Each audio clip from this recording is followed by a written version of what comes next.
Hello everyone, so welcome back to my channel. तो आज मैं आप लोगों के लिए लेकर आई हूँ क्लास 10th से मनुष्यता की कविता, और इस कविता की कवि है मैथिली शरण गुप्त जी।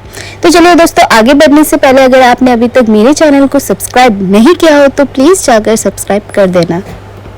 तो दोस्तों, इस कविता में 8 स्टैंजास है, तो हम देखेंगे एक एक करके। तो चलिए बढ़ते हैं पहले वाले पंक्तियों की ओर।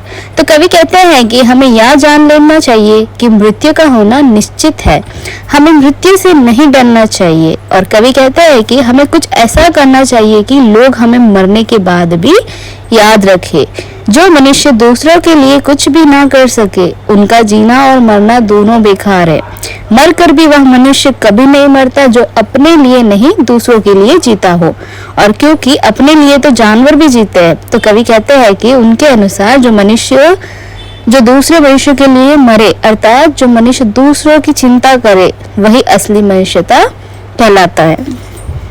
और दूसरे पंक्तियों में कवि कहते हैं कि जो मनुष्य अपने पूरे जीवन में दूसरों की चिंता करता है, यानी दूसरों की फिक्र करता है, उस महान व्यक्ति की कथा का गुणगान सरस्वती अर्थात पुस्तकों में किया जाता है, और पूरी धरती उस महान व्यक्ति की आभारी रहती है, और उस व्यक्ति की बातचीत हमेशा जीवित व्यक्ति की तरह की जाती है, और पूरी सृष्टि उसकी पूजा करती है। कवि कहते हैं कि जो व्यक्ति पूरे संसार को अखंड भाव और भाईचारे की भावना में बांधता है, वह व्यक्ति सही मायने में मनुष्य कहलाने का योग्य होता है।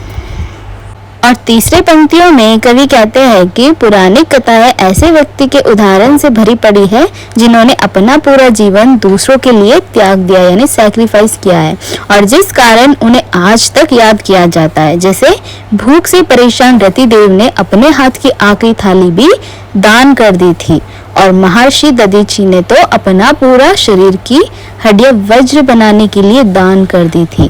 और तीसरे, उसी में देश के राजा शिबी ने कबूतर की जान बचाने के लिए अपना पूरा मांस दान कर दिया था। और चौथा, वीर कर्ण ने अपनी खुशी से अपने शरीर का कवच दान कर दिया था। तो कवि कहते हैं कि मनुष्य इस नश्वर शरीर के लिए क्यों डरता है, क्योंकि मनुष्य वही कहलाता है जो दूसरों के लिए अपने आप को त्याग देता है।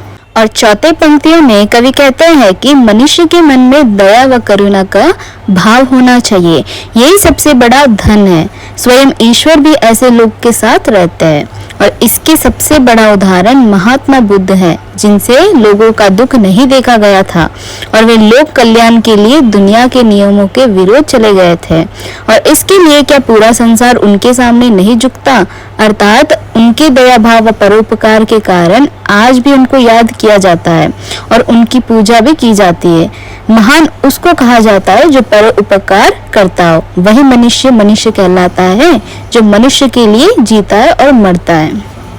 और पांचवी पंक्ति में कवि कहते हैं कि भूल कर भी कभी संपत्ति या यश का घमंड नहीं करना चाहिए, और इस बात पर कभी गर्व नहीं करना चाहिए कि हमारे साथ हमारे अपने का साथ है, क्योंकि कवि कहते हैं कि यह कौन सा व्यक्ति अनाथ यानी ऑर्फन है, और उस ईश्वर का साथ सबके साथ है, और वह बहुत दयावान है जो उसका हाथ सबके ऊपर रहता है। कवि कहते हैं कि वह व्यक्ति भाग्यहीन है, यानी अनलकी है, जो इस प्रकार का उतावलापन रखता हो, क्योंकि मनुष्य वही व्यक्ति कहलाता है जो इन सब चीजों से ऊपर उठकर सोचता हो। और छठे पंक्तियों में कवि कहते हैं कि उस कभी ना समाप्त होने वाले आकाश में असंख्य देवता खड़े हैं, जो परोपकारी व दयालु मनुष्य के सामने से खड़े होकर अपनी भुजाओं को फैलाकर स्वागत करते हैं। और इसीलिए दूसरों का सहारा बनो और सभी को साथ में लेकर आगे बढ़ो। कवि कहते हैं कि सभी कलंक रहित होकर देवताओं की गोद में बैठो, अर्थात यदि कोई बुरा काम नहीं करोगे तो देवता तुम्हें अपनी गोद में ले लेंगे। अपने मतलब के लिए नहीं जीना चाहिए, अपना और दूसरों का कल्याण व उद्धार करना चाहिए, क्योंकि इस मरणशील संसार में मनुष्य वही है जो मनुष्य का कल्याण करे व परोपकार करे। और सातवें पंक्तियों में कवि कहते हैं कि प्रत्येक मनुष्य एक दूसरे के भाई बंधु है। यह सबसे बड़ी समझ है कि पुराणों में जिसे स्वयं उत्पन्न पुरुष माना गया हो, वह परमात्मा या ईश्वर हम सभी का पिता है, अर्थात सभी मनुष्य उस एक ईश्वर की संतान है। बाहरी कर्मों के फल अनुसार प्रत्येक मनुष्य के कर्म भले ही अलग अलग हो, परंतु हमारे वेद इस बात की साक्षी है कि सभी की आत्मा एक है।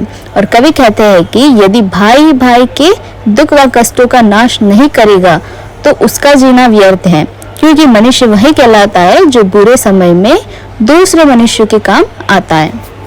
और लास्ट वाले पंक्तियों में कवि कहते हैं कि मनुष्य को अपनी इच्छा से चुने हुए मार्ग पर खुशी खुशी चलना चाहिए, क्योंकि रास्ते में कोई भी संकट या बाधाएं आए उन्हें हटाते चले जाना चाहिए। मनुष्य को यह ध्यान रखना चाहिए कि आपसी समझ ना बिगड़े और भेदभाव ना बढ़े। बिना किसी तर्क वितर्क के सभी को एक साथ लेकर आगे बढ़ना चाहिए, तभी यह मनुष्य होगा कि मनुष्य दूसरों की उन्नति और कल्याण के साथ अपनी समृद्धि भी कायम करे। तो दोस्तों, उम्मीद करती हूँ आपको ये वीडियो पसंद आया होगा। तो चलिए मिलते हैं अगले वाले वीडियो में। तब तक के लिए खुश रहे और स्वस्थ रहे और मेरे चैनल से जुड़े रहें।